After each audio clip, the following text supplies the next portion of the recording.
Welcome to the 2020 Indiana Black Expo Minority Small Business Series presented by KeyBank. Today's topic is Launch Your Own Business Webinar. My name is Kenneth Businessman Allen, and I am the founder of the Kenneth Allen Foundation for Entrepreneurship and managing partner of the Grindery, an urban business incubator that serves adult entrepreneurs. I will be your host for this afternoon session. Indiana Black Expo is celebrating 50 years as an organization. For over 50 years, IBE has provided technical support, resources, training, and procurement opportunities for small and minority businesses to help them build capacity. This work would not be possible without the support of our generous sponsors. Please help me in thanking our presenting sponsor, KeyBank, for their sponsorship and commitment to small businesses. Also, we would definitely like to thank AT&T, Carrier, Cummins, Delta Faucet, the Indianapolis Airport Authority, One America, Visit Indy, and the Indianapolis Power and Light Company. We also would like to thank our series partners, the Central Indiana Small Business Development Center, the Indianapolis Recorder, the Indy Chamber, Engaging Solutions, Indiana Department of Workforce Development, the City of Indianapolis, and the Indiana Department of Administration, as well as the state of Indiana. But before we get started, I have just a few housekeeping rules for you. First, if you have a question, please type it in the Q&A box, and we will answer as many as we are afforded the time to today. Towards the end of the session, there will be a link to the session survey posted in the chat box. We ask that you fill out this survey to assist us with planning future webinars. At this time, I would like to introduce today's presenter, Miss Angela Blackwell, a business advisor for the Indiana Small Business Development Center. Angela Blackwell has worked in various industries throughout her career, including public accounting, K-12, higher education, and held several executive roles in both public and private companies. She started and operated several businesses and understands the challenges that business owners face throughout all the phases of running a business. Angela holds a bachelor's degree in accounting from Delta State University, an MBA in finance from Butler University, and is currently pursuing her doctorate in business at Franklin University. Angela is a business advisor with the Indiana Small Business Development Center, where she provides entrepreneurs with one-on-one conversations and conducts trainings and workshops. Without further ado, let's welcome Miss Angela. Thank you, Kenneth, and welcome once again to today's session. The Central Indiana Small Business Development Center, Launch Your Own Business webinar. I'm going to get started just to respect your time. I know some of you are on lunch hour. I'm going to share my screen for the presentation. So let's get started.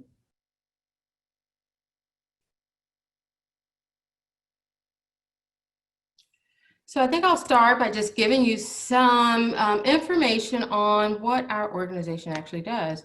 Now, we've been in existence now nationwide 40 years. We're celebrating 40 years as a national organization.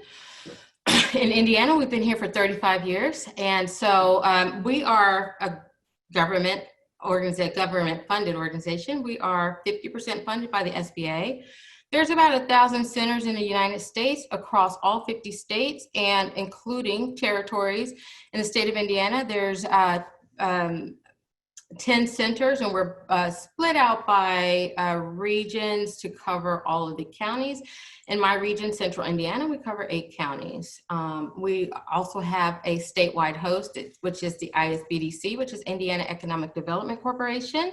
And we are physically located on the Butler campus at the Lacey School of Business.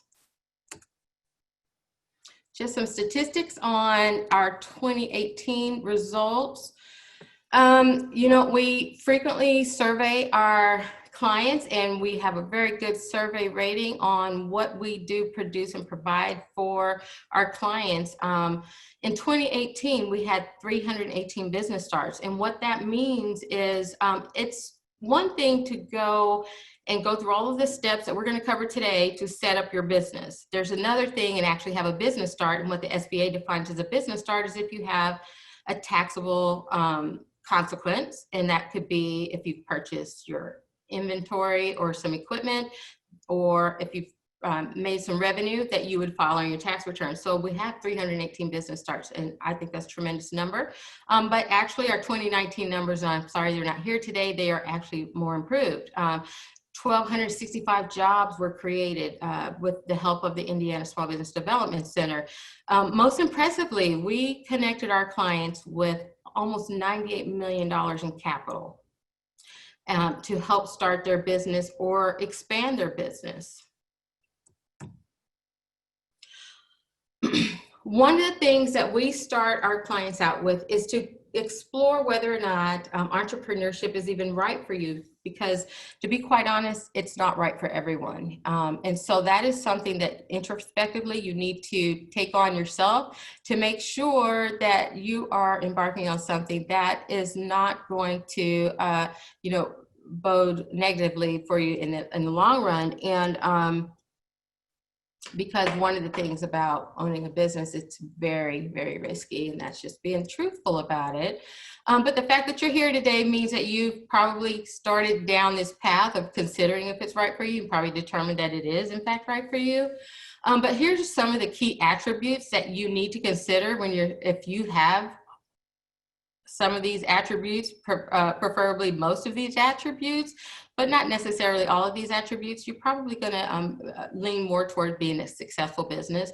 One of the things that I think you really need to have is that passion and persistence in owning a business, because that's going to determine whether or not you have the stick-to-itiveness to carry through all the steps, because it's just a lot of work at the front end, but also there's continuous research that you need to do to make sure that you stay relevant and that you stay ahead of the curve according to your competition and where they are, because competition actually makes you stronger.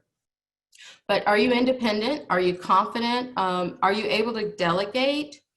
These are some of the things to consider, and you know yourself better than anyone else will know. So go through and check those attributes off and see if those are some of the attributes that you really have. Because if you know you are a starter and a stopper of things, that you have a fleeting, interest in something, and then you move on to the next shiny object, maybe entrepreneurship is really not right for you. And so be honest with yourself about that when you're making those considerations.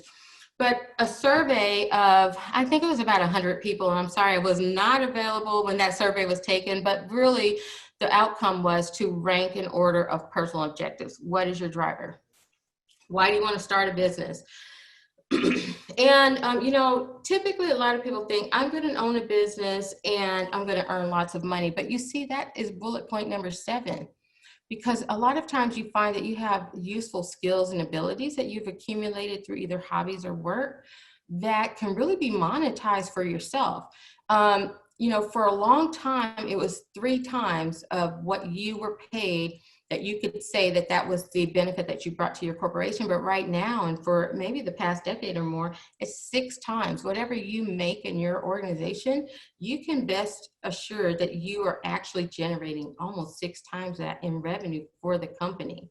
So if you can utilize those skills for your own business, that's great. If you're wanting to break out and do what you're already doing in work, you may have something totally different that's not related at all to what you do for your work life. But for me, I think the number one consideration I took was to have control over my life. For me, owning a business means I can put as much time and energy as I want. I can make my own schedule. I can jump in and out of the workforce if I need to. If I have family considerations to take, anything but it may differ for all of you, but just choose what that is and make sure that, you know what's really your key driver. And we're going to talk about that a little more as we go forward. One of the things I do want to mention is what we're covering here today is really just what are the steps on how to legally start your business in the state of Indiana. So it's going to be pretty high level. There's some areas that I'm going to spend a little more time on because experience has shown me that I need to take a little deeper dive, just because I know where some of the questions are, where people, get hung up or just have more questions. And so, but we'll carry it through, and at the end of the session, we'll have a Q&A session. So you'll also see quite a few websites and links. You will get a copy of this presentation either today or tomorrow, sometime after this presentation.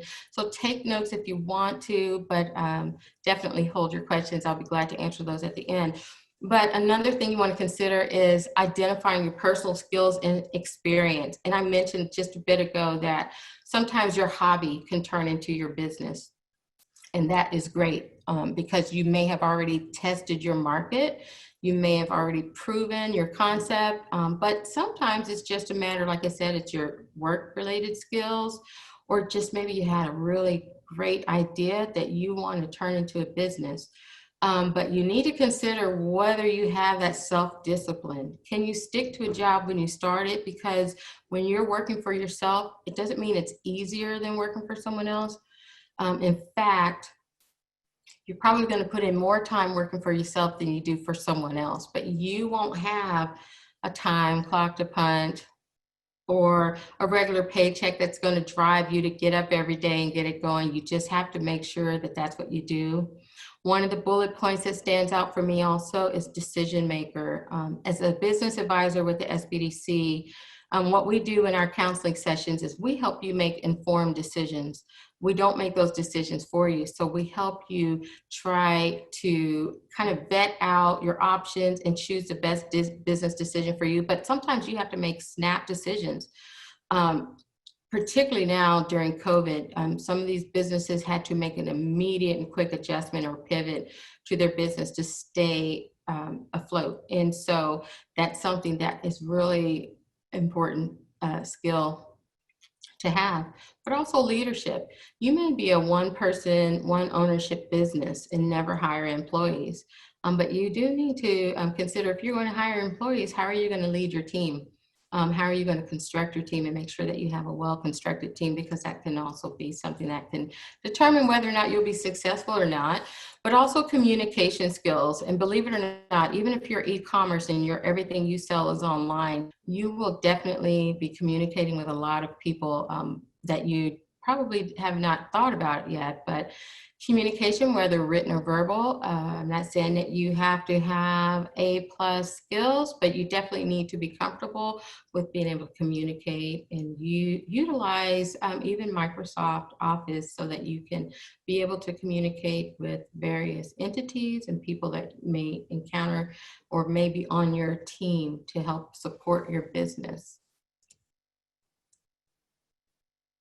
So here's the area that I want to spend a little bit of time on, explaining your business idea, because from my experience working with new business startups, this is kind of where it's either one side or the other where people get hung up.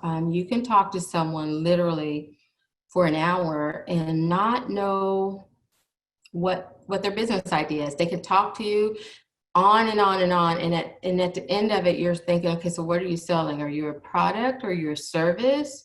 Are you nonprofit, for profit? That's one of the things you really need to consider. And so here, the business model has 4 parts. And these are really kind of ranked in the order of importance. Your product or service. When you first get started, you've got this great business idea.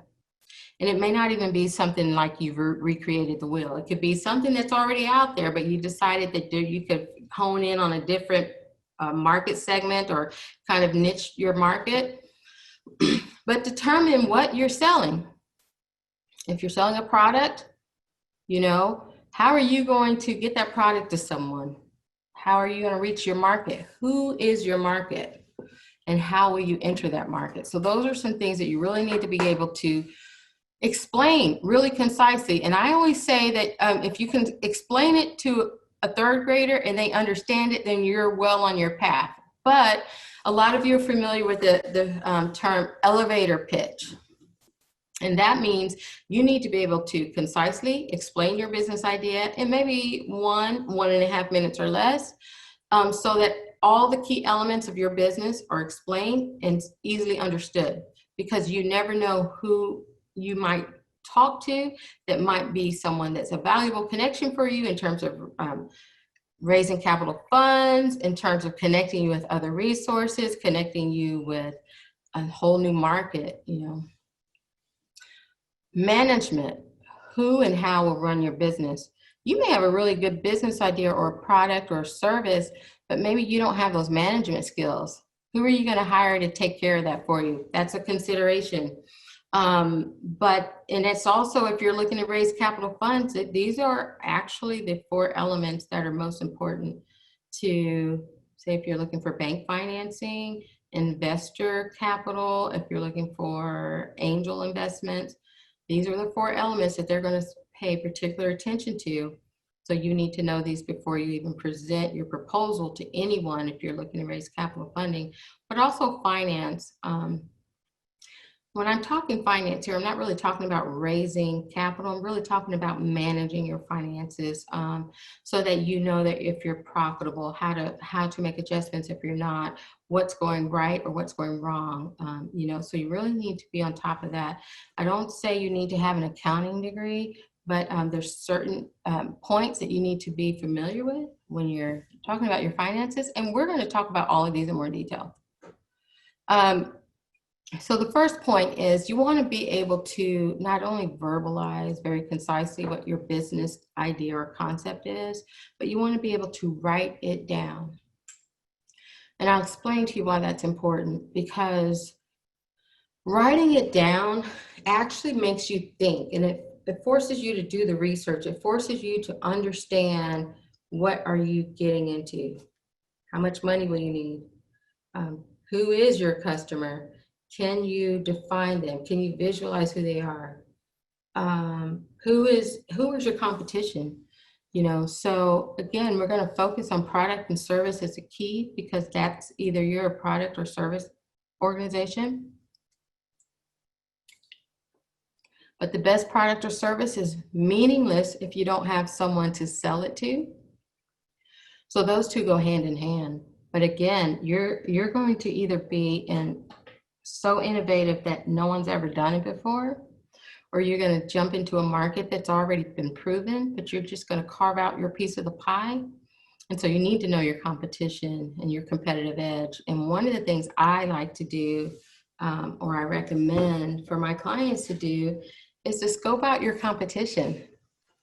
Go and look at their reviews, see what they're doing right and see what they're doing wrong. And if you see something consistent, maybe their failure is customer service, and maybe it's an industry that really is not, it's more about delivery and not the customer service element, but maybe that is going to be your way in. Maybe that's something that's going to make you stand out against your competition. So maybe that's your edge. So, start looking at that, but make sure you're looking at the good and the bad. Again, don't try to recreate the wheel. Just try to take it and make it work for you. Again, you should have some differentiation in your product or service if you're getting into a market or industry that's already well established. But if it's not established, don't take for granted that you have competition, because you do have direct and indirect competition. And unfortunately, this presentation doesn't go very deep into that area, but if you ever feel like you need more information, just check us out. Our services are free to you. We don't charge anything to meet with a counselor and work out your business specific to what you're trying to do. But here, and it's bolded, and it's so important, once you start getting things written down, worked out, you've well vetted everything, thought it out, I say ask your friends and family, just see what they think, And I put these people in 3 buckets, and you know them best, okay? You're going to have the friends or family members that we all know we have them, that whatever you do, they're going to pat you on the back, and they're going to say yes, and they're going to be your biggest cheerleader. They're not going to tell you the truth. And then you're going to have those friends or family members that no matter how good your idea is, they're going to kill your dreams. They're going to tell you something's wrong with it. Don't move forward. They're going to tell you it's going to be a failure. I don't care how good the idea is. Okay. But then you have those that are just straight shooters. They're just going to tell you the straight truth, you know, and those are the ones you want to ask, okay? Because those are the ones that are going to save you money. They're going to save you from going down a path that's not going to work out for you. But really what they're really going to do is tell you how to adjust, okay? They could say, hey, I wouldn't buy that at that price. Or what if you added this? Or, you know, they're going to give you some ideas and help you work out your business model. And that is your first line of attack of proving your concept, in my opinion. So make sure you do. I mean, don't keep it all a secret. A lot of people are so afraid that if they tell someone that they have this great business idea, that someone's going to steal it. That happens so rarely. I mean, if you're in front of a Ford or maybe some major corporation, you have this really good innovative product that's in their vertical, and it's not yet patented, then maybe keep quiet. But if you're amongst friends and families, they're not going to steal your business idea. So work with them. You know, it's kind of almost like your free focus group, okay?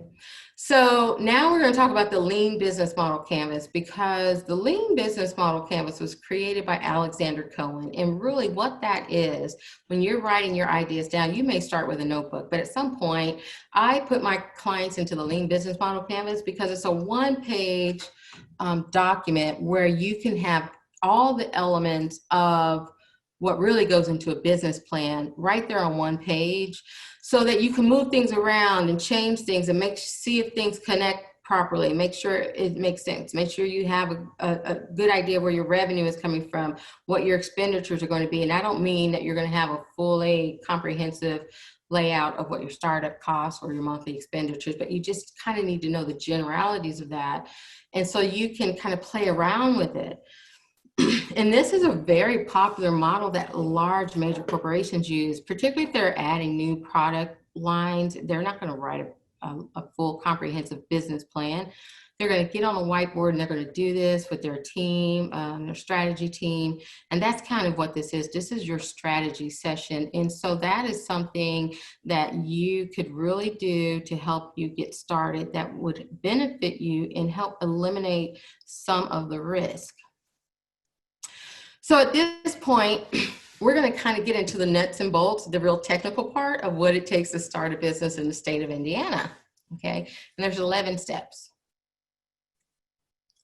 One, and you're already there, is get assistance and training. And these are some of the organizations, but this list is not all inclusive, and it also depends on where you live. Again, I'm with the Central Region, so most of these are particular to the Indianapolis area, but all of the counties have their own organizations. So you do really need to do some research and Google and see what's available in your area. But here's some of the, again, I said we have 10 centers in the state of Indiana. So every county has a small business development center if you're not from Central Region. But the Women's Business Center is just what it says. They do coaching sessions very similar to ours. Our coaching sessions, what we do is we help you with business planning and strategy. We help you if you're trying to sell or expand a business. We can help you with evaluation. If you want to take your business model, if you think it's proven and able to be developed into a franchise, we can help you get there. We can help you purchase a franchise. We can connect you, like I mentioned earlier, with capital funding sources. There's so many things. Anything related to small business, we can help you with. But so does the Women's Business Center. And that is an organization that is really for people who feel, if you're a woman and you feel more comfortable talking to people that's specify with women's issues. And some of that could be raising capital. Sometimes we have a little more difficulty raising capital. You can talk to them, okay? And then the Business Ownership Initiative, both of those are actually under the Indy Chamber, but the Business Ownership .org, they actually do coaching sessions, and I'll talk about them a little bit more as we progress, but they also can connect you with micro lending. PTAC, or Procurement Technical Assistance Centers, that is if you have a business that you think you want to do some government contracting, then you would go through this organization as well as the Indiana Department of Administration, or the IDOA. Another place you can get assistance and training is DISCOR. They've been around for many years. Service Corps of Retired Executives is exactly what it sounds like. You have retired executives that actually will mentor you for free. They donate their time, but they have vast resources, connections, and information and abilities that they can help you, guide you in directions. But one that I really like is the SBA Learning Center, and it is, this repository of all kinds of information, videos, documents, templates. You're trying to get an SBA loan, anything that you need to start a small business, that is right here in one place, a learning center that you can access online at any time. Let's talk a little bit about what the SBA does. The SBA, like I said, this organization, SBDC, there's an American, what they call ASBDC, and then they break it out by regions and states. But for 40 years, the focus has been on small business. And the reason for that is because 99.6% of all jobs are with small businesses. Small business, as you can see with the pandemic, it drives the economy. In the state of Indiana, there's over 508,000, almost 509,000 jobs are with small businesses. And again, 99.9% of the jobs are with small businesses in Indiana. One of the things the SBA also does is disaster relief. And right now during the pandemic, you may have heard of the EIDL, or what they call the EIDL loan, the PPP, which is a payroll protection program, and various other lending. We assist them with that. We don't provide any funding. Our agency doesn't provide funding, but we work with the SBA to help you, guide you in what might be the best product for you, or we can provide you with templates that kind of help move the application process along, things like that. But there's so much that's available on this resource tool. So please, if you have never been there before, check it out and see if it works for you. But step 2 of the 11 that we're going to go through is writing your business plan. And again, I did talk about the lean business model canvas, and I think that's important. So then why would you need a business plan? Well, there's several reasons, okay? So when you're writing a comprehensive business plan, it really does help you think through those elements of your new business. I want to share some statistics, and don't quote me on this. I don't have them written down, but like I mentioned earlier, owning a business is very risky. The first year, you can expect that 1 out of 5 new businesses will close. The first 2 years, it's about 33%. 5 years, about half the businesses don't make it. And in 10 years, you have 66% of businesses will fail. At the same time, we're all consumers. Everywhere you go, there's a business to patronize. So we know that some are successful. And I really think that the difference between those that don't make it and those that do is the planning. Okay, so you have to plan, and you don't plan at the beginning and shelve it and keep it going. Your business plan is a working, living, breathing document, because you're going to have to adjust to market changes, economic changes. 2008, we went through a recession. We're going through a pandemic right now. Those businesses that will survive, in a large part, would be the ones that can pivot and make adjustments to the current climate and what the needs are right now. And unfortunately, some industries, no matter what you do, you can't survive, because if the government closes the businesses down, then you just can't make it, okay? But at the same time, if you're thinking through it, can you put a stopper or put a pin in it and stop the bleed and bring it back open later when everything clears? Absolutely. So those are some things you want to think about, but write a business plan. During the pandemic, we had some of our clients that have a really well-working business plan, and they made a new business plan and adjusted to it, because that is your roadmap on how to structure and run and grow your business. When you're starting up, you need to know what your startup costs are, because sometimes it's more than you think it is. Sometimes it's less than you think it is, but you need to really do your research. What equipment are you going to need? How many employees will you need? When do you need to bring the employees on? Because if you think at some point you'll need 10 employees, for sure you won't need those on day 1 in most cases.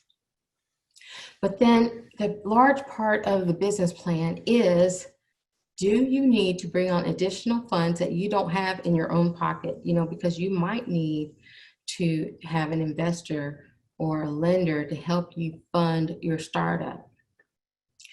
If you find a lender or an investor, and I know a lot of people look for those online, I'm not saying there's not legitimate ones online, because I know there are, but if you find one that doesn't ask you for a comprehensive business plan, do not do business with them, okay? That's probably not a good idea.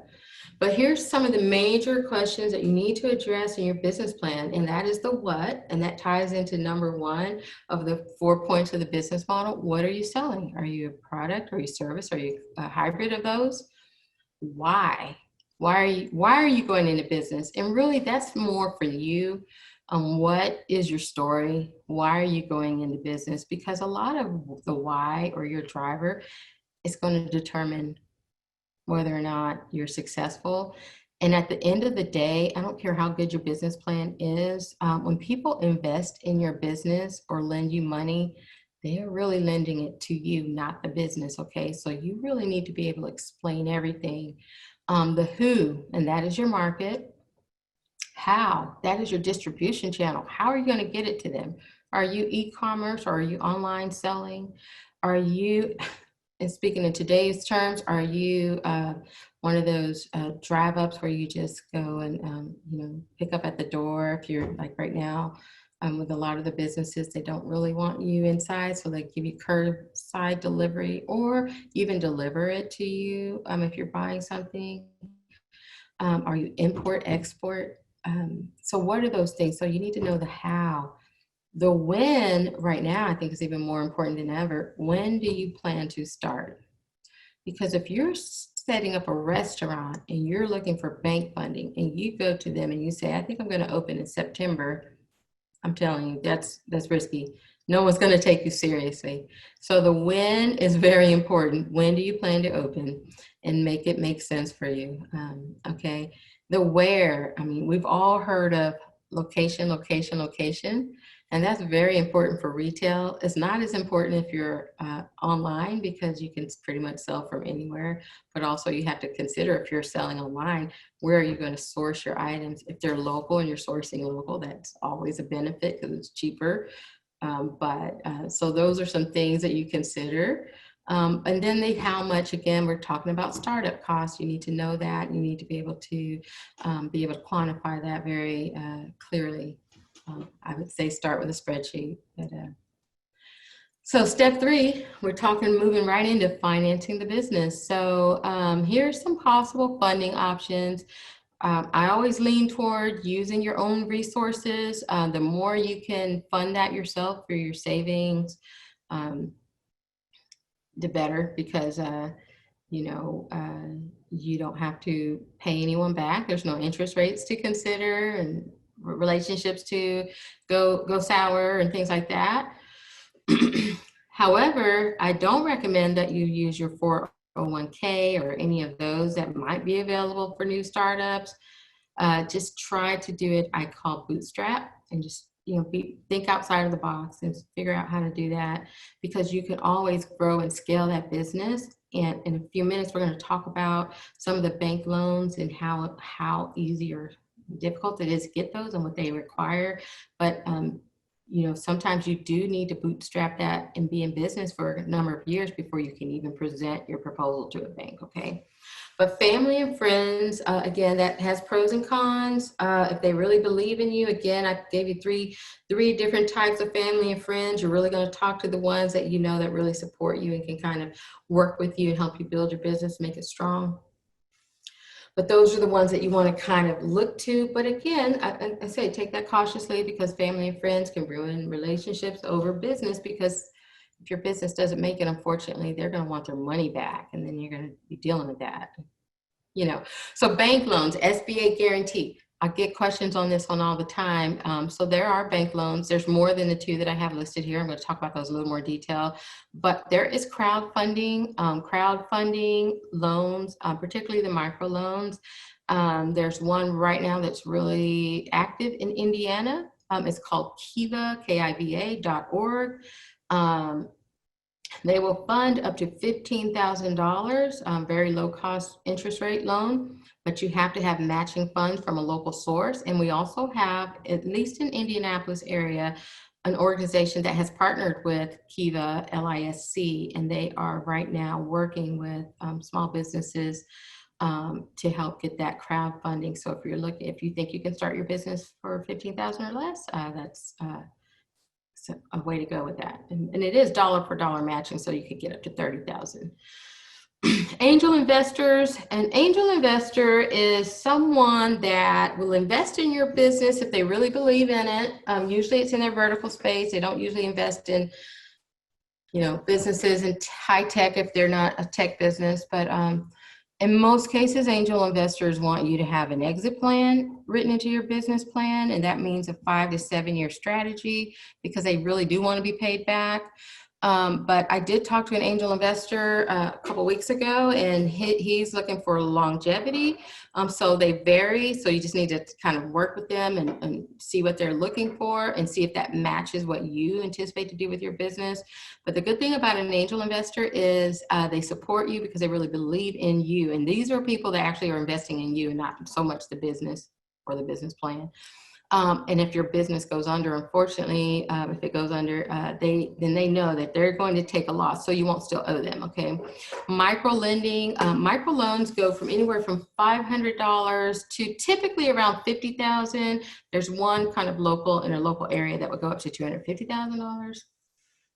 So here I want to talk about grants. Okay, so grants, a lot of people want to know about the grants, and there's typically not a lot of government grants. I'm not saying they don't exist, but they're far and few in between.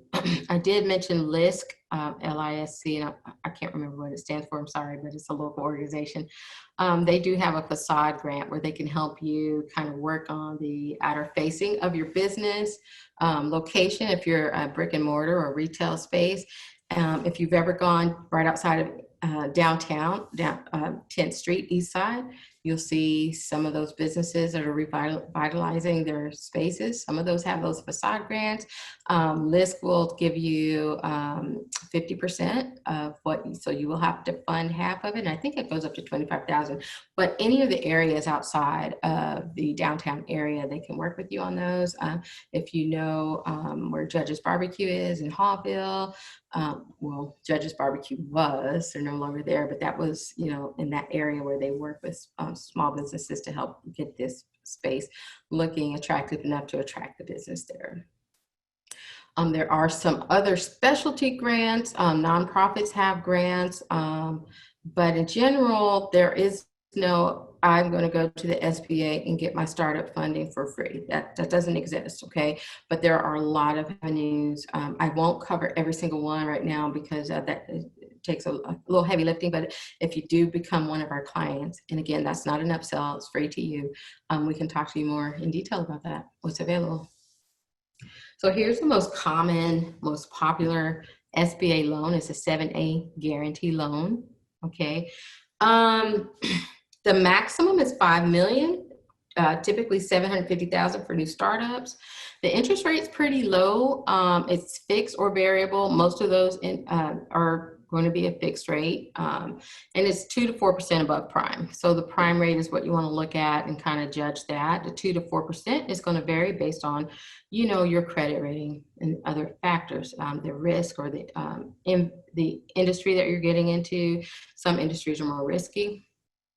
If you have 20 or more % ownership, then each person, say there's 2, 3, or 4 of you, each person will have to go through all of the qualification process. If you have 20% ownership, or then you have to also provide a personal guarantee, and that means you have to provide collateral. So, and I did mention good credit. The credit rating for SBA loans has just gone up due to COVID. To be honest, the bank loans are pretty much dry right now, particularly this one.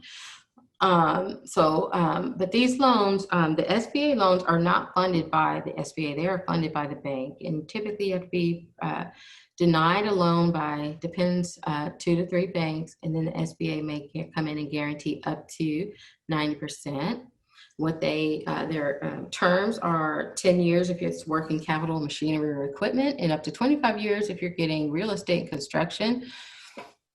So one of the key points on this type of loan is you're more likely to be approved if you are, let's just talk about new startups since we're talking about launch your own business.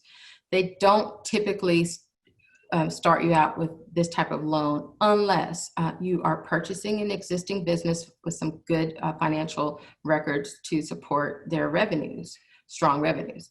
Or if you're buying a franchise, that is what the banks and the SBA, they have their list of those good and bad franchises. If it's one that's favorable, that they know has a good success rating, then they will fund those, okay? And if you've been in business for 2 years or more, then they will fund those. The interest or the credit score, it used to be around 620 for the SBA. It's gone up to 680, and that again is due to COVID. They're being a little more, they're not absorbing so much risk right now. There's other SBA loans, and these are not all of them, but these two on this page are ones that are actually funded by the SBA. The previous page, since it is funded by the bank, you have to be approved by both the bank and the SBA. It takes a little longer, a lot more steps and checks to cross off on your checklist to get through those. But these are a little quicker, faster way to secure your money. The SBA Express, again, is for existing business that shows strong revenues. This one is one that a lot of people during COVID are seeking out because you can see they are loaning up to $350,000. And the turnaround on that is usually about 30 days or less. Typically, those can go up to 90 days, but they hover around, if a 7A is about 60 days. The 7M, and this is one that's I want to point out to you strongly, is again funded by the SBA. Up to $50,000, and this is one that's most popular with startups. So if you're starting up a business, then this is one most likely you can qualify for. The average loan is $10,000. And here's a little factoid, is that most businesses in the US are started for $10,000 or less.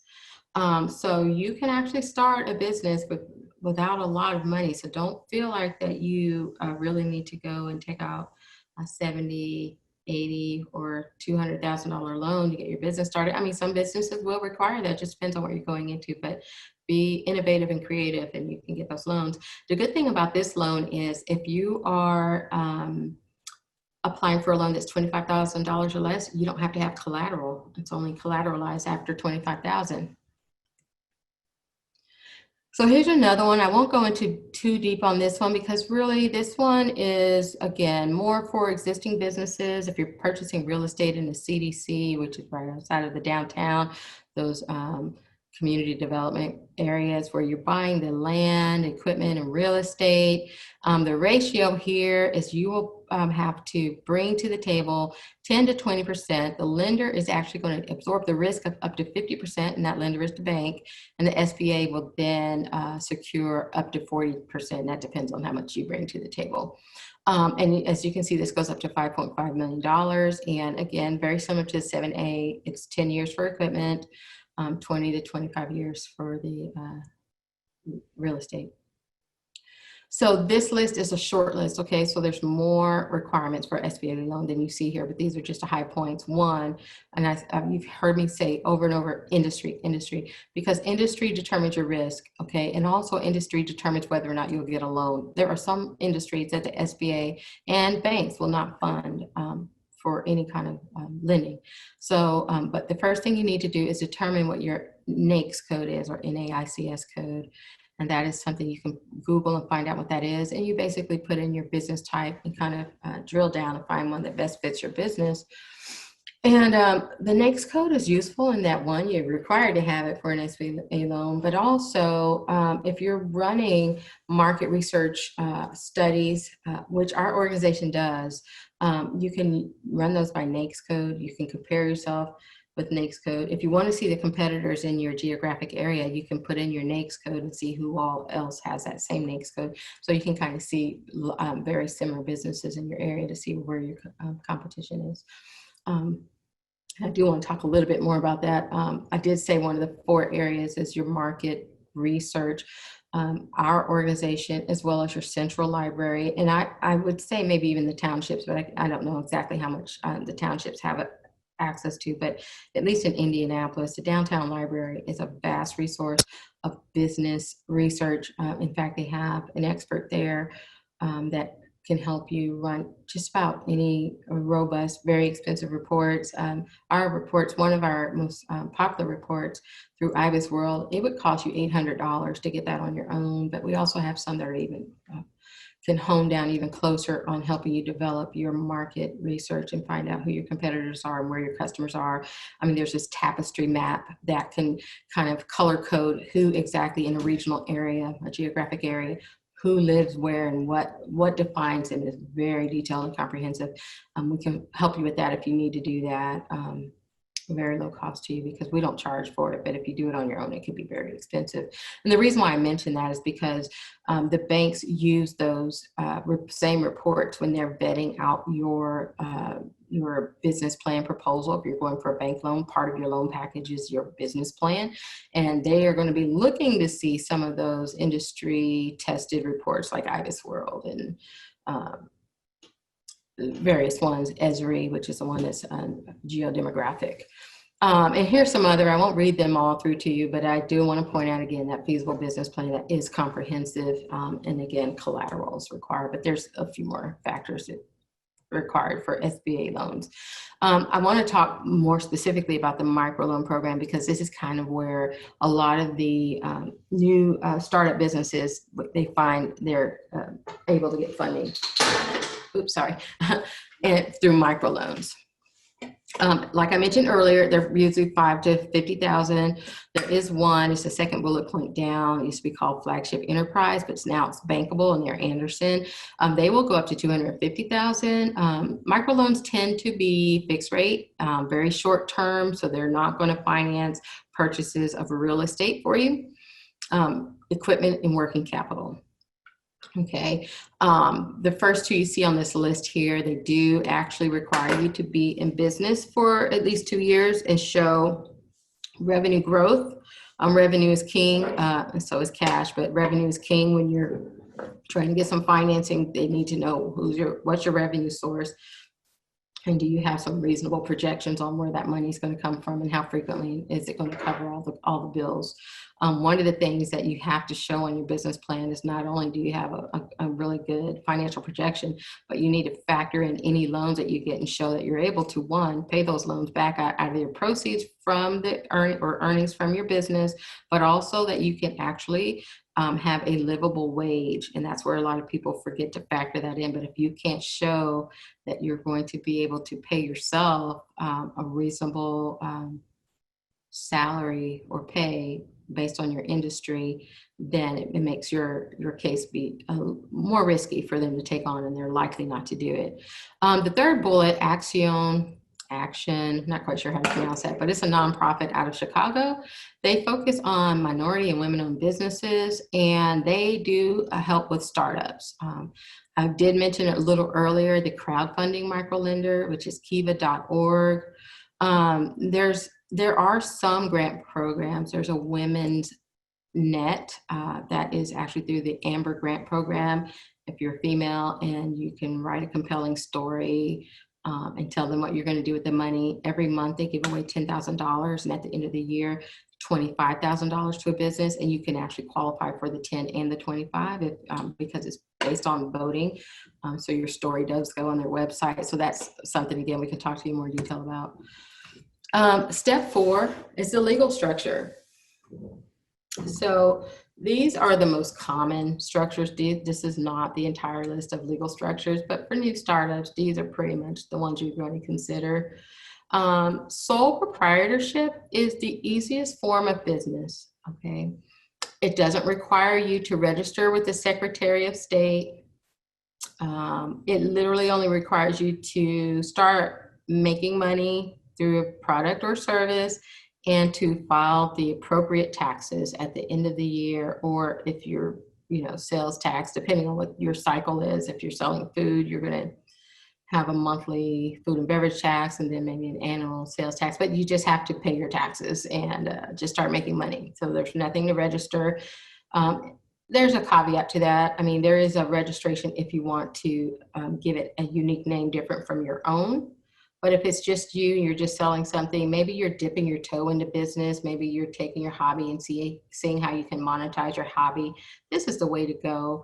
A sole proprietorship is also really good for businesses that you think that you have very low risk of being sued. There's really no reason to be any of the other business forms there unless you feel like that you need some type of limited liability.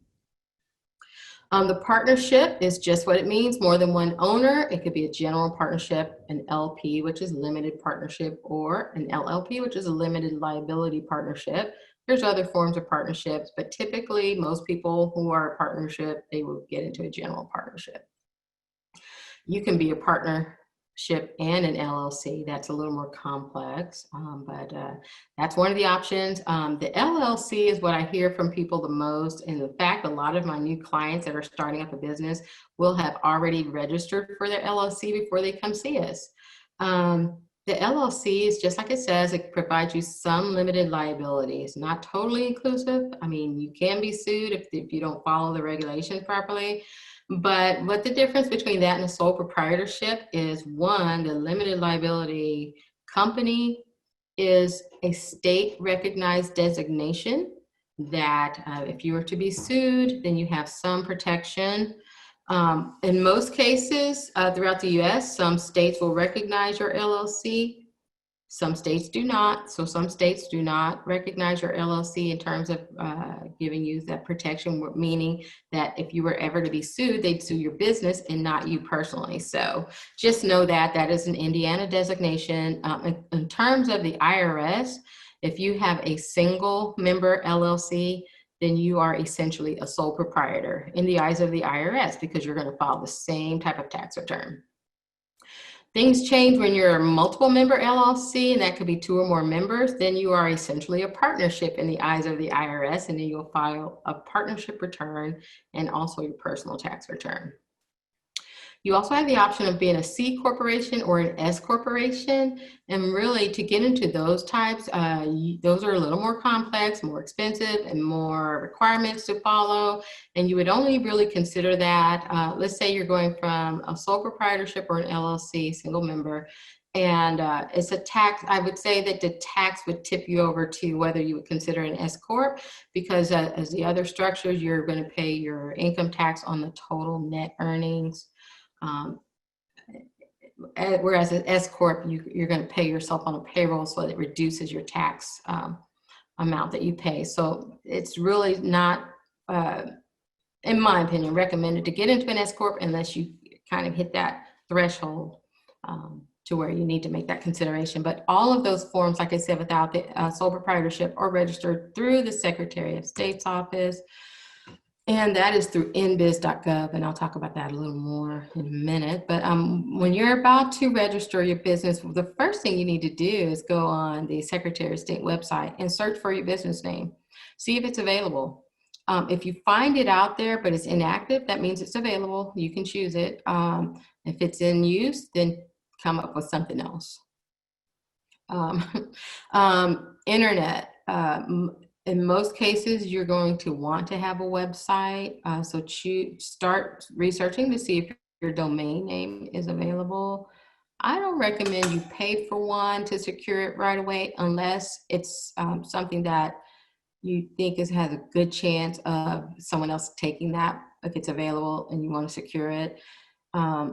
Depending on what web builder you use, if you're making your own website or if someone is making that for you, they can do that search at that point to see if your chosen web address is available. Then you can secure it. Then for new startups, there's so many different platforms out here, easy to use, Wix, Weebly, Squarespace, Shopify, Vistaprint, that you can pretty much set those up on your own. But if you have a website that you know is going to be a little more complex and involved, you definitely might want to consider hiring someone to do that for you.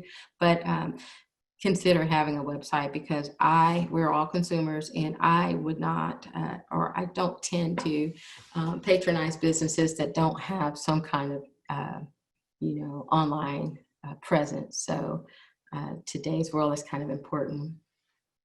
I get a lot of questions about trademarks and the registered trademarks.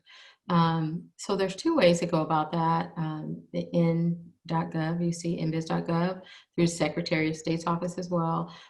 You can apply very low cost for a state trademark, but the protection is limited. It's only for the state. You could have the exact same business name as someone in Utah and use it here in Indiana. As long as you're not going to cross paths, that's fine. But if you're going to be selling anything that is of national focus, or you think you're going to have this big business idea and you want a federal trademark, that's through the USPTO or the United States Patent and Trademark Office. And so the difference between the TM and the R is and very similar. You go on their website and you search for your trademark. But when you go through the application process, you would be issued a TM once you're in the application process. Okay, that gives you a lot of protection, but not total protection for your. It could even be a service mark, but let's just say a trademark or slogan or combination thereof, logo as well. The registered means that you have now total protection of that trademark or image or, again, slogan, and that's where you have the R in the circle. Do not use the TM or the R unless you've gone through that process. What that provides you then is the legal right to sue if someone infringes on your trademark. Okay, the USPTO does not get involved in that in any way. They just will issue that to you. They don't follow up to make sure that no one else is coming in to do something similar. That's all for you to do. Some people hire attorneys. You can do that on your own if you want to go through that process. But that's something to consider. So now we're going to talk about inbiz.gov, and some of you have probably already gone through this process or about to go through this process. So let's just, again, it's a little dry, but let me just go through this. Inbiz.gov is actually, this portal is really good, and the government continuously tweaks on it. So sometimes when I tell you this is how you do it, they may have already updated or changed the website, and I don't go in it that often because you usually don't go in it unless you're applying for or doing your own registration, but it's pretty easy. It's a one-stop shop. Basically, you go in there, you have your Department of Revenue, your Secretary of State, your Department of Workforce Development, Department of Labor. I mean, all of the agencies that are involved, most of the agencies involved with setting up a new business is right there. And it's a process you can go through and just, depends on how quickly you can move through it, but it's something you can do in just a couple hours to have everything set up with your business. So it doesn't take long. Right now during COVID, I'm noticing the turnaround time is quite a bit longer than usual, because normally you get those documents back within a day or two. I've been hearing back from some of my clients that they haven't gotten it in a week or something like that, but they'll come. But the LLC, S Corp, and C Corp, it costs $95 with the Secretary of State, and every 2 years you'll file a business entity report. That's just basically an attestation that you are still in business. It's $32 if you file it online, $50 if you send a paper document. They don't really want you to do that, so that's why it's cheaper. So you'll see that every 2 years. You'll get that in the mail. The sole proprietorship, we're going to talk about that again, because I did kind of mention that if you wanted to give it a name unique from yours, that's called a DBA, or doing business as, or an assumed business name.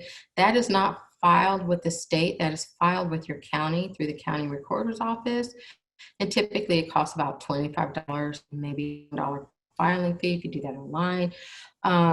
So that's something to consider. Step 6, get a federal EIN number or federal ID number, the federal tax ID number. They're all interchangeable. It means the same thing. That's a 9-digit number that you establish with the Internal Revenue Service or the IRS. EIN means you've hired employees, but it's the same number. So whatever you want to call it, it's one of those. You go to the irs.gov and apply for that. It's a really quick, easy process. Just make sure that whatever you name your business with the state, you use the same name. Makes it easier. If you go on that website, or you go on any website, and at the end it says $285, go back out and go back again and make sure you're with the irs.gov, because there is no fee, there's no charge to establish this number. You can literally do that in minutes. And in most cases, you'll get your PDF document right away, and you save that document, take good care of it, because if you lose it, it's hard for the to get the IRS to kind of give you that number again if you misplace it. But it is required if you're going to open a business bank account, if you're going to have employees or an LLC, okay, S Corp, C Corp. You're not required to have one if you're a sole proprietor, but there's some exceptions to that. Step 7, register for state and local taxes. You do need to register to get a state tax ID. It's a 10-digit number, and you register with that by filling out a BT1 application with the Indiana Department of Revenue. Again, you can go to that portal on nbiz.gov and do it all there. And but if you're selling a product or a reseller, say you're selling food and you want to buy your food at GFS or Restaurant Depot or McFarland, but you don't want to pay the sales tax because you're going to be collecting it from your customers, then you would also apply for a retail merchant certificate. That certificate could be used with any products that you're reselling, even if they're outside of, if you have let's say you have a merchant outside of Indiana, and they sell wholesale items. In most cases, you won't even see their catalog or the product listing or price listing unless you can show them that you have a retail merchant certificate. So you'll need to get one of those if you want to get those without having to pay the tax. The registration guidelines, here's a link to that. Again, you should get a copy of this PowerPoint. The DLGF, that is the Department of Local Government and Finance. This is one that a lot of people miss, and this is for sole proprietorship or any of the business forms. Your county or your tax assessor does want you to list your business personal property taxes every year by May 15th. And if it's over $40,000, you'll pay tax on that. If it's under 40, then you will file for an exemption. Okay, and I do include a link to the Marion County Handbook, but I've checked with several other counties. They're pretty much the same rules. There's 2 forms, a 103 and a 104. You'll file both of those if you're looking for an exemption, but just don't be late because there could be up to 2 penalties if you don't file that on time. So step 8, creating your organizing documents. So the first thing it says here are bylaws. Bylaws are documents that you would use if you're a corporate form, S Corp, C Corp. If you're an LLC, you do not have bylaws. If you're an LLC, when you go through the nbiz.gov website and apply for that, then you will receive articles of organization automatically from the Secretary of State, signed by Connie Lawson. That's your organizing document, okay? Operating agreements are for partnerships, and you're technically not required to have operating agreement. If you're looking for to raise any funds, though, some people are going to want to see what is your ratio of ownership split and different things like that. It could be pretty comprehensive. So I recommend having one just so that when you go into a partnership with someone, everything's laid out at the beginning, so there's no surprises at the end. But our organization, we just kind of give you very high level guidance on that. Some of those structures can be very complex, and in those cases, we do refer you or can refer you to an attorney, but we do recommend if you have a complex situation to seek out the help of an attorney. And also to really do your research and understand what the legal requirements for each of those legal structures are, because there is this concept called piercing the corporate veil. And if you're looking for LLC limited liability, you don't want to be sued personally, but if you're sued, they'll sue your business instead. That's only as good as if you're following the legal requirements of how to operate that business form. And so, again, that's piercing the corporate veil, where they can actually sue you if you're using that business as your own personal checking account and intermingling your personal funds with your business funds. Then you're not really protected in that regard. Again, you don't have any organization or organizing documents if you're a sole proprietorship. Okay. Step 9, this is really important for a couple reasons. Understand employer rights and responsibilities, okay? You do need to know as an employer what your rights and responsibilities are, but I urge you, if you're gonna hire any employees, to make sure you know their rights, because for sure they will know their rights, and employees are quick to sue and they usually win if it's payroll related. If it's FMLA, you don't really worry about FMLA unless you have over 50 employees, but there's, you just want to know what those labor laws are. The 3 agencies are Department of Workforce Development, Department of Labor, and also Secretary of State. If you're setting up a new business, also I want to point out that if you're setting up a new business and you say, okay, I'm going to get started, let's say December or January, but you're just going to be getting things set up and started, kind of getting, maybe your first or your core product line launched or something, or service line, but somewhere down the line, maybe in 6 months or a year or more, you're going to need to hire employees. When you go through the process to set up your business, I recommend do not add the employer or employee portion to that, because it automatically starts the clock ticking for you to file those reports with the Department of Workforce Development and things. Even if there's 0, you're still going to have to file those. It also exposes you to periodic audits. So only add those elements to your business startup when you are actually, in fact, ready to start the business. So step 10, opening a business bank account. Do you or do you not need a business bank account versus a personal account? If you're a sole proprietor, you can actually run your business out of your own personal bank account. I recommend, if you're a sole proprietor, to at the very least establish a separate personal bank account so that you can manage your business finances better.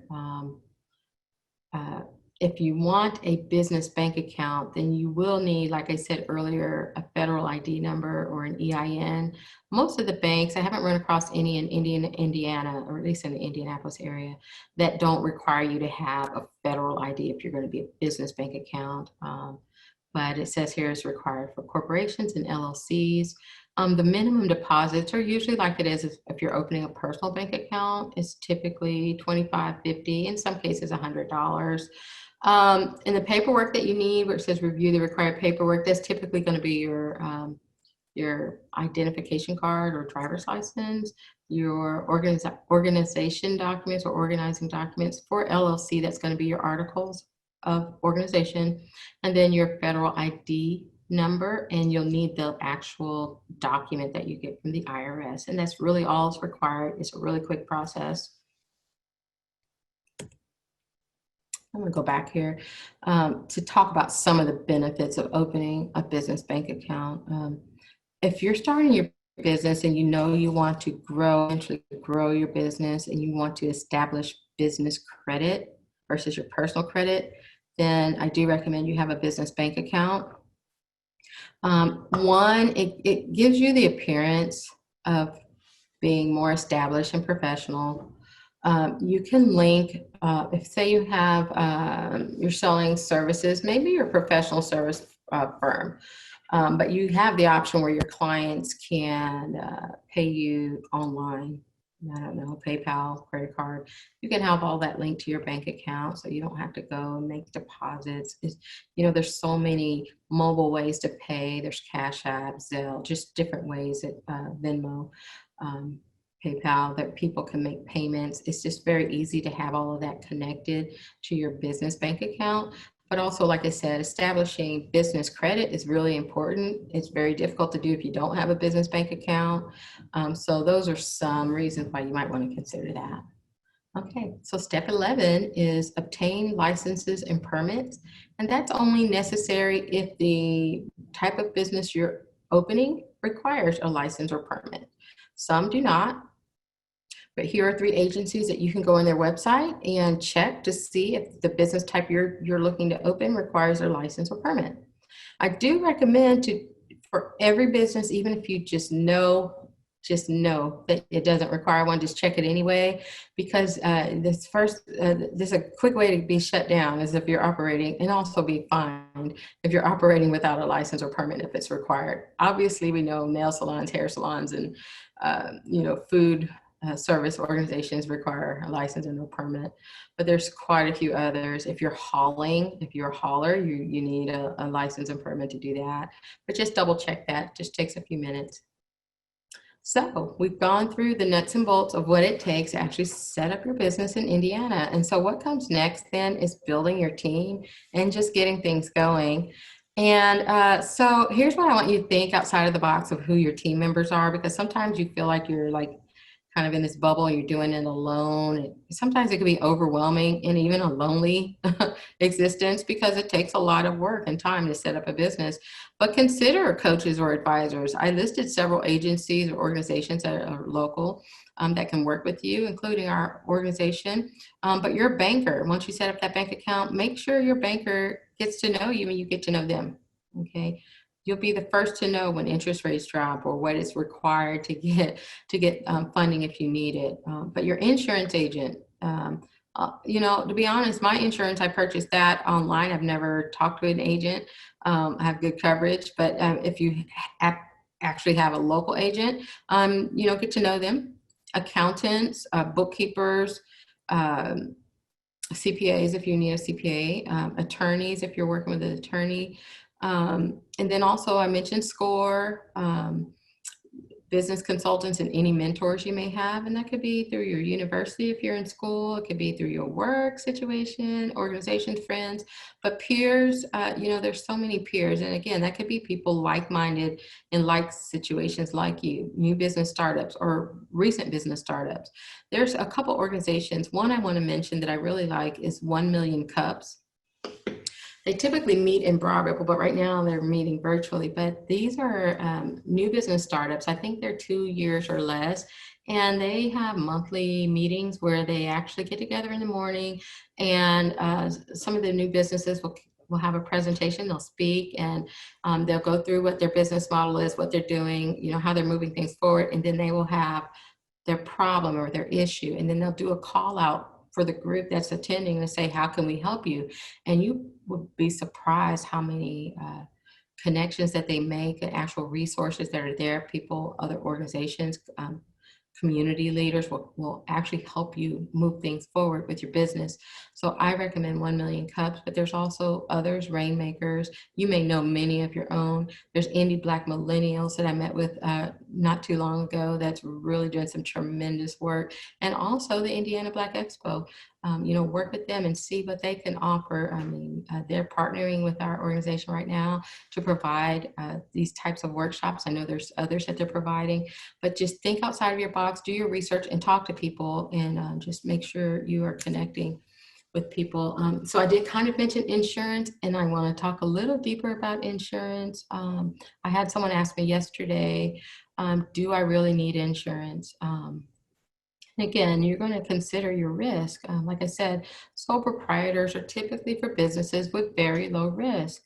If you are selling t-shirts, you have a really good slogan, maybe you have a social cause or something like that, that's pretty low risk. But maybe if you're doing, selling some kind of chemical product or something like that, or maybe you're doing a chemical service like hair, nails, or things like that. You may want to consider what your risk level is and liability, potential liability. And that risk is, are you going to be sued? That's basically what we're talking about. But then you want to choose a reputable agent. And again, they have online, they have brokers, they're local brokers. It could be through insurance that you already have. If you have policies with some of the major insurance companies, you can call your agent and say, hey, do you guys offer business insurance? Tell them what you're doing and see what they, what kind of portfolio they can consider for you. But some of the types of coverage that you may want to consider is property and casualty. It's just what it sounds like. But that's good for slip and falls. If you have a retail organization or a brick and mortar location, you want to make sure people don't fall in your building because they can sue you. Again, liability is just what it says. You're liable for what you do or what you sell. Workers' comp, we all know what that is. If you're hiring employees, you'll need to have workers' comp.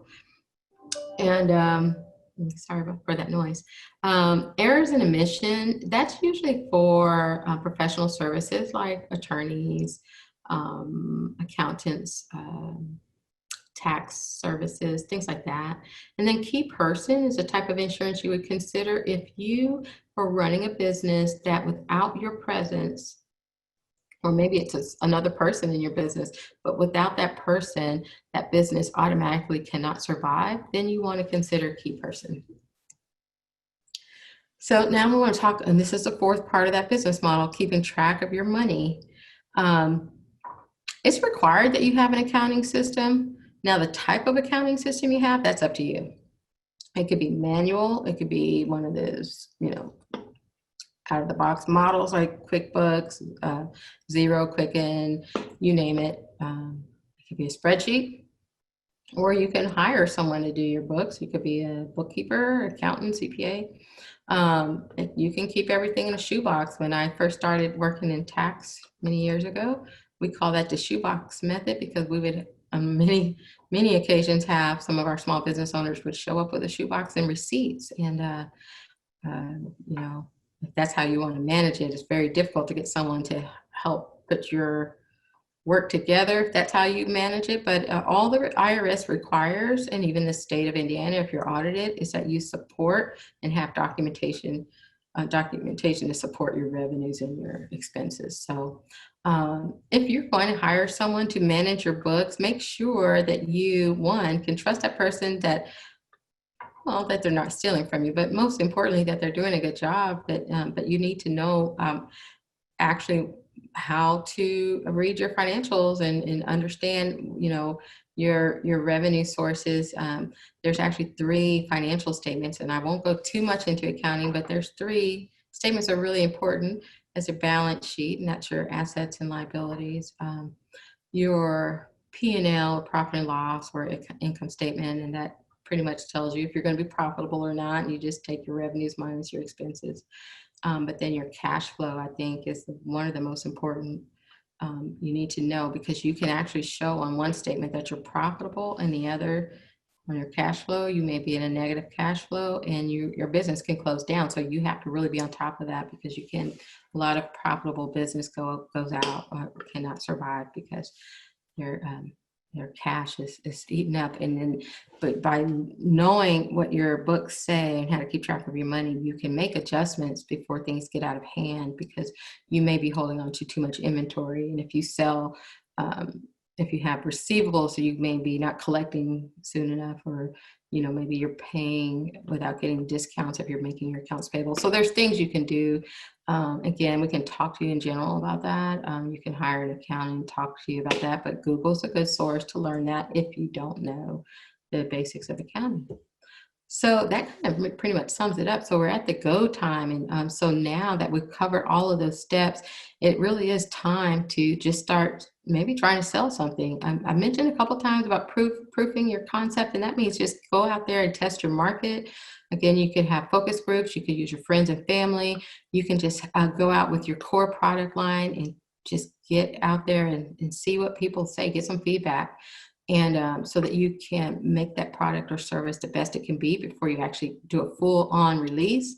But, don't feel like you have to have every box checked, every I dotted, every T crossed to start your business. I mean, some of those elements that we covered are critical, but just really get out there and do it. Your business is going to constantly be evolving, and make sure that you spend a lot of time researching your business, because it is really going to be like your baby. Okay. And the more effort and time you put into it, the more successful you'll be. So if you need to reach out to us, we are the Indiana Small Business Development Center. If you go to our website, you'll see a little button on the upper right hand that says Let's Work Together. If you click that, it has you fill out a survey. Once you do that, we can schedule you in, and you can meet with one of the advisors. And also you can leave a voicemail right now, and you'll probably hear from our office administrator, Helen. We'll get back to you. And so that concludes my presentation. So I'll pass this over to Kenneth. And thank you all.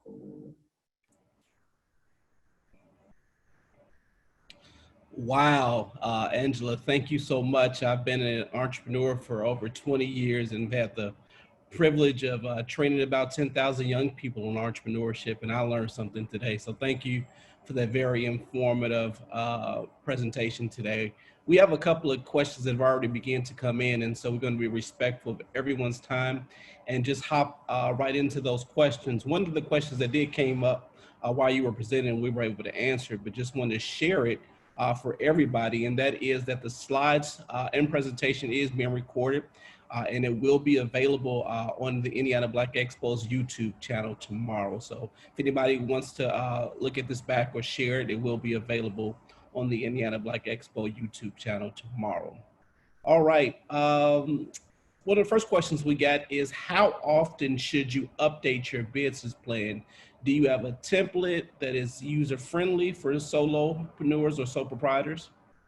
Yes, actually, we do have a template that our office provides. And also, if you recall, through the slides, there was the SBA Learning Center. They also have templates. I did mention that your business plan is your working. If you use it properly, it is your living, breathing document. Anytime you make a change, a lot of times it's hard to find the time to do that. But if you can find the time, go in and write your business plan. I don't mean just redevelop it from scratch, but if you have a new product or service line that you're adding, put that in your business plan, factor it out, make sure that you add that new revenue line in there. And kind of go through and vet it out. That new product or service line might also be a new client that you're focusing on. Because one of the things you don't want to do is lose scope, because you can take your business and you have a really well-run business and you can move it out of scope. And once you do that, you make your business more risky. So just periodically, every business is different, but just keep in mind that that is something you want to touch on periodically. Thank you. Thank you. Next question is, what are the best places to open up a business bank account? We are required based on our grant to provide you with 3 sources. We can't just give you one, but our database, we do have some small business friendly banks that we can recommend. But if you're already doing business with a bank and you're happy with them, talk to them. You can talk to them and see. I prefer local banks or smaller banks myself, but there's quite a few that are really good at least in the Indianapolis area. Good, good. Next question is, one of the viewers asks, did you say that with angel investors, if your business fails, you will not have to pay them back? Usually that's the difference between a venture capital investor and an angel investor, that you don't typically pay them back.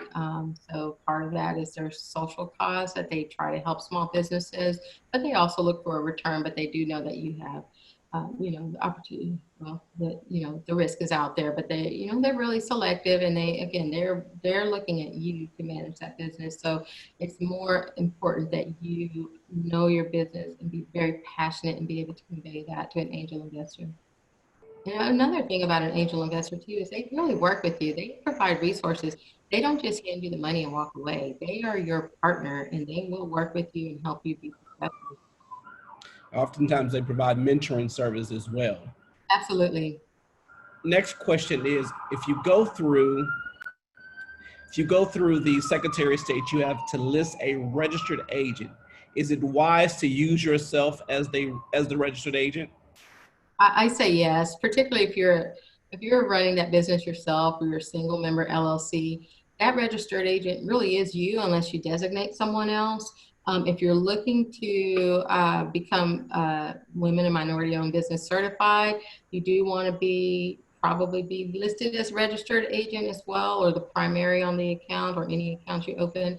But the registered agents just do the contact. If you have a business already established and you do a business name search, your name will pop up. It is public information. So it's just who would the Secretary of State contact if they need to get in contact with you. All right. The next question is there a difference between a business incubator and the Small Business Development Center? If so, which is better? They're all good. It just depends on your case. We work with some of the business incubators. They are resource partners. And a lot of those are nonprofits. I can name one is Source River West.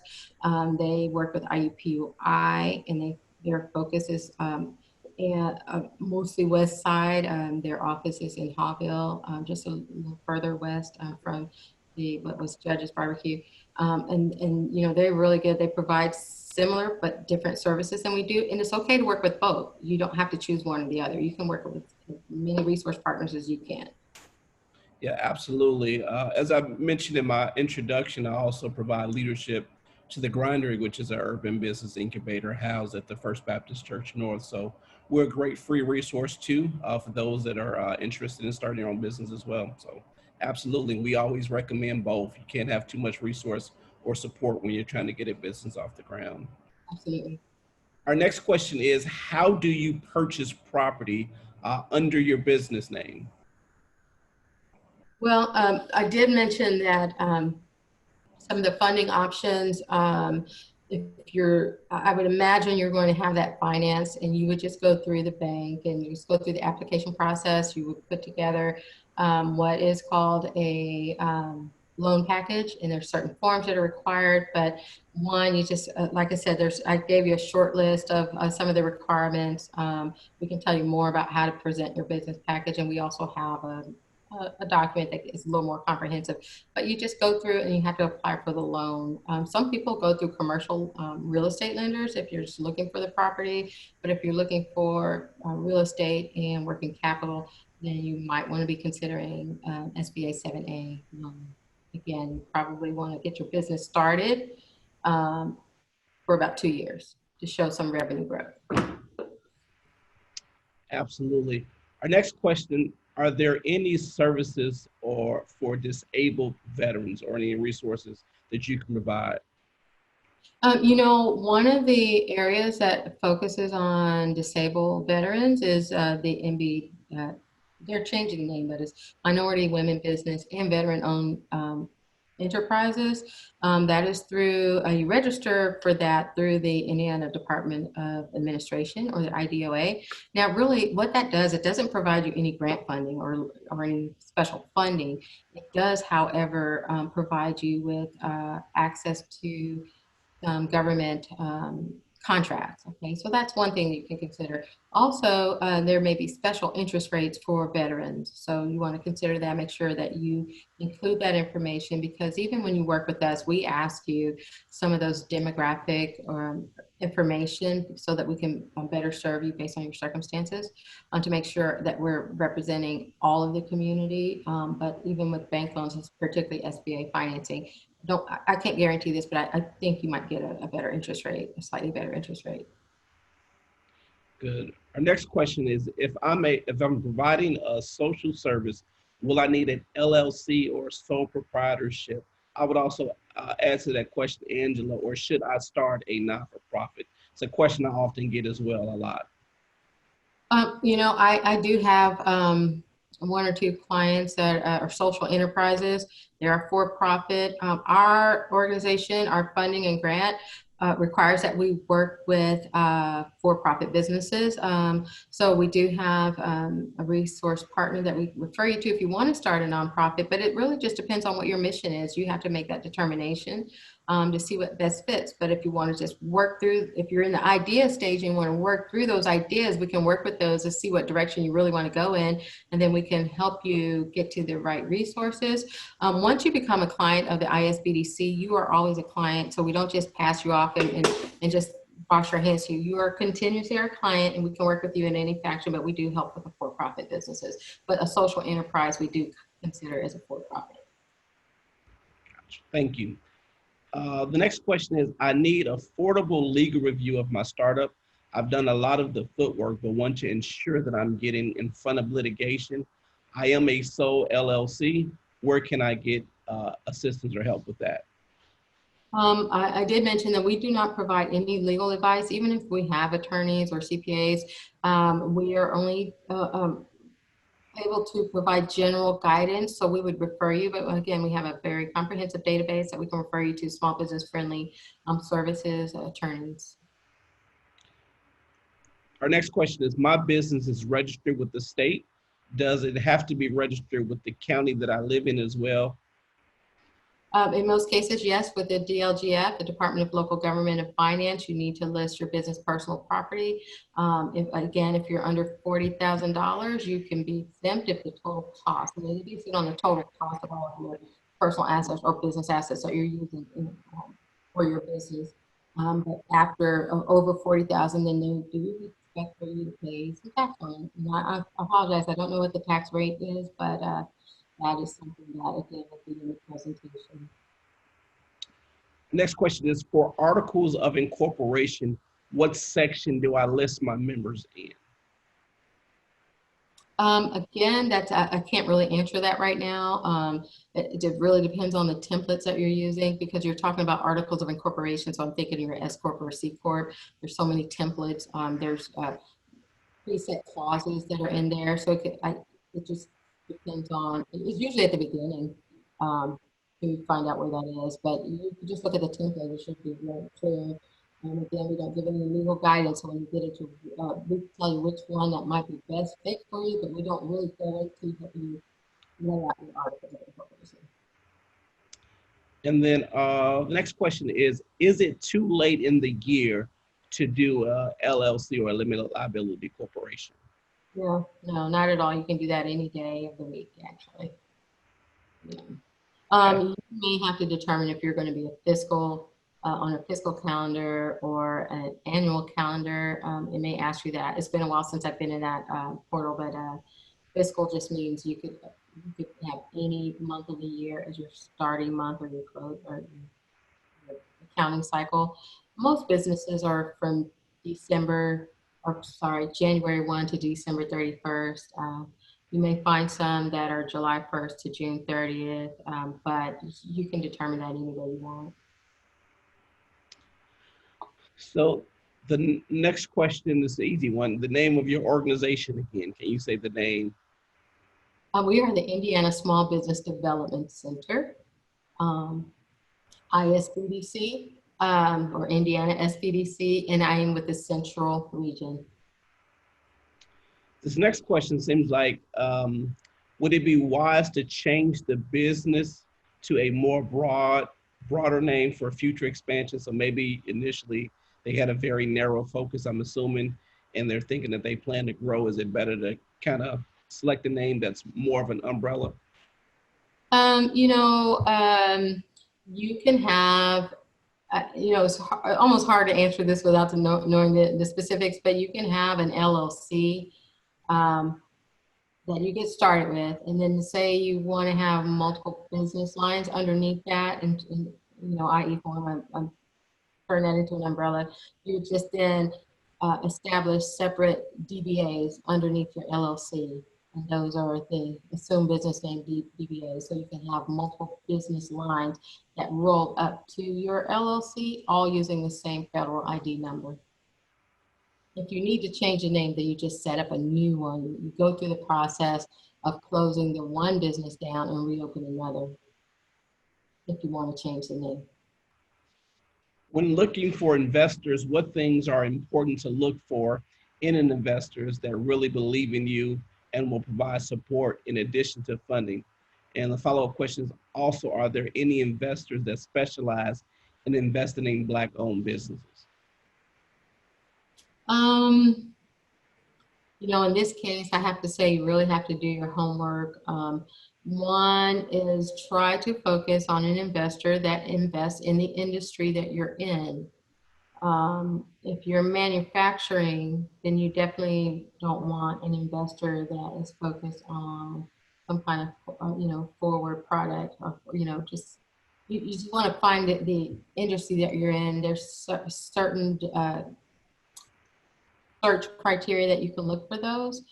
In terms of investment for Black-owned businesses, that's pretty scarce.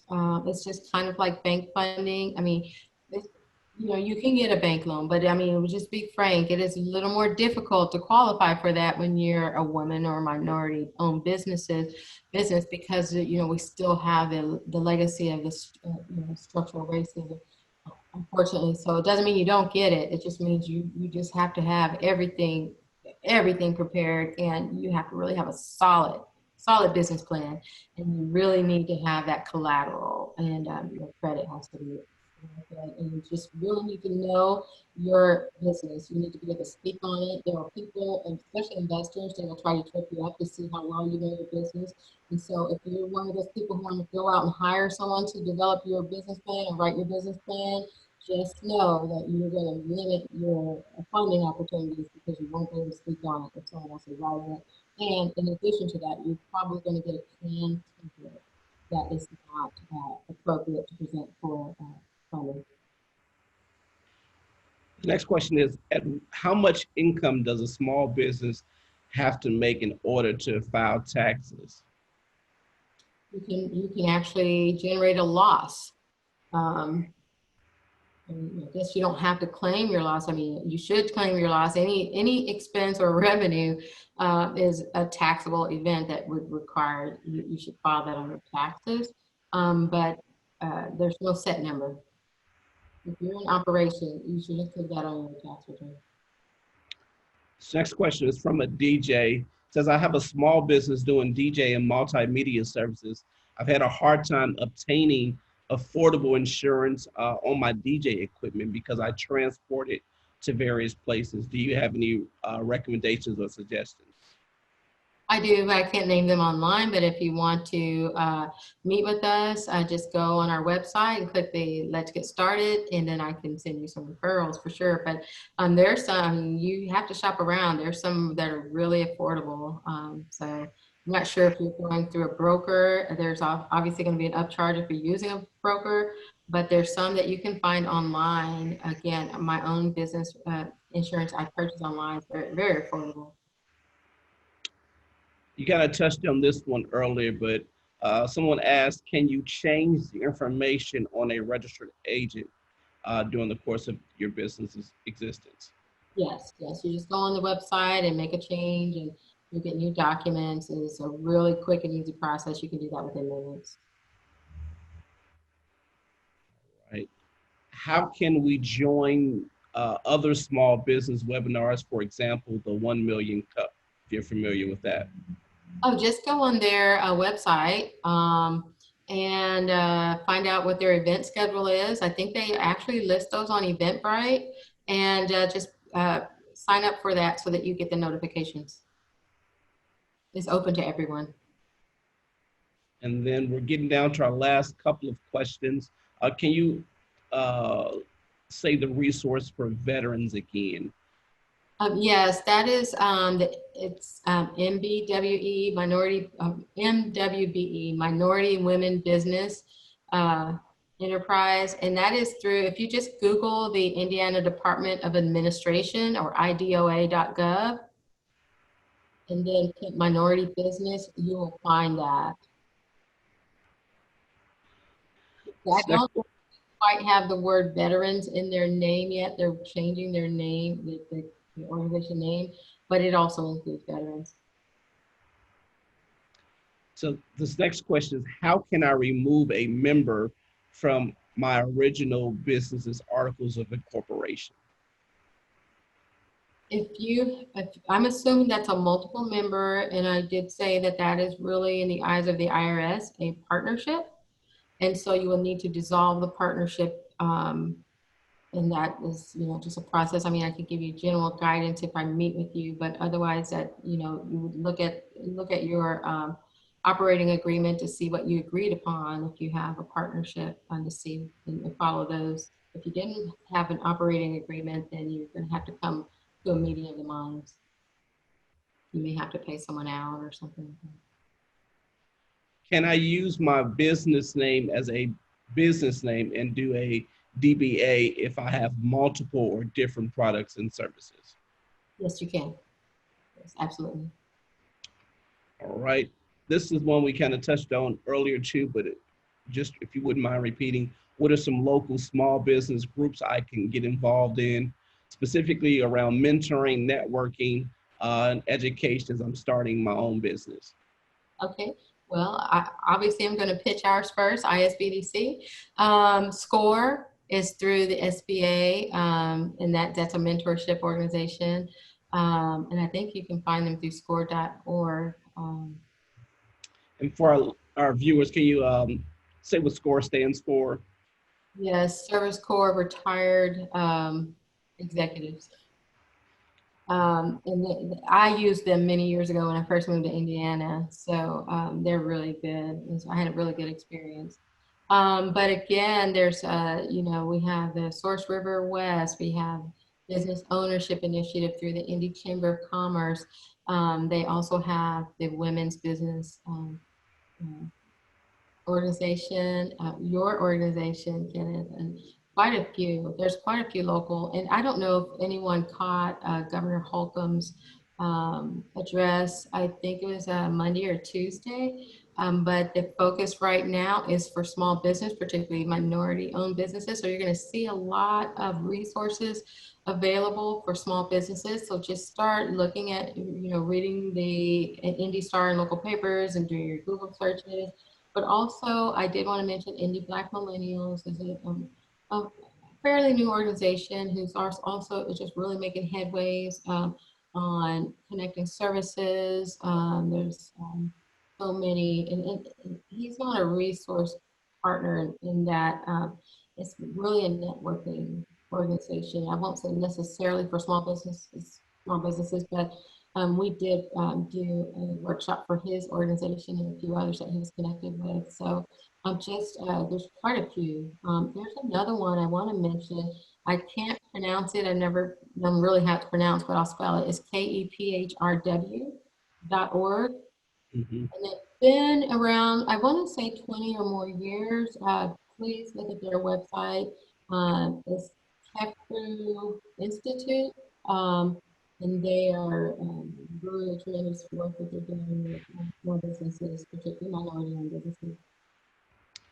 Again, I think we got through most of the questions. I just want to reiterate that this session was being recorded and will be available on the Indiana Black Expo YouTube channel tomorrow. Again, we want to take our hats off and thank Ms. Angela with the Indiana Small Business Development Center for her wonderful presentation. And most importantly, thank you all for tuning in. I want to remind you that in the chat, there is a survey. It's critically important that if you have an opportunity to please fill out the survey, that helps us improve and make these webinar sessions better. Again, we thank you so much for your time today, and it's been truly an honor to serve and moderate this session today. Be on the lookout for more sessions from Indiana Black Expo.